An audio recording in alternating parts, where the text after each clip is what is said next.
Welcome to Kenton's videos. Enjoy the video. You start by establishing ownership and using official channels.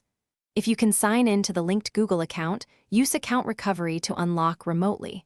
Otherwise, contact the phone maker or carrier and provide receipts or IMEI. Do this now, don't attempt third-party bypasses.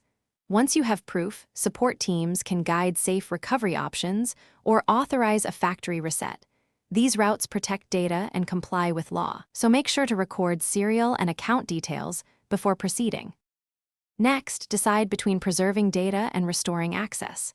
If you lack a usable backup, technicians may attempt account-based recovery. If that fails, a full erase is the only secure way to regain control. Before erasing, confirm cloud backups and note accounts that must be re-authenticated.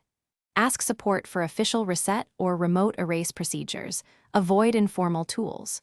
Once done, you'll reconfigure the device and restore data from verified backups, so make sure to document credentials and backup availability first. Finish by following the official reconfiguration path provided by support.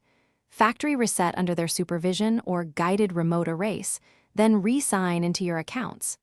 If an activation or lockout persists, escalate with additional proof, purchase receipts, account emails, or IMEI tied to your account. If things go wrong, request a case number and ask for escalation to a specialist. Keep all records and do not use third-party unlocking tools that void warranties or breach terms. Thanks for watching. Consider subscribing if we helped you.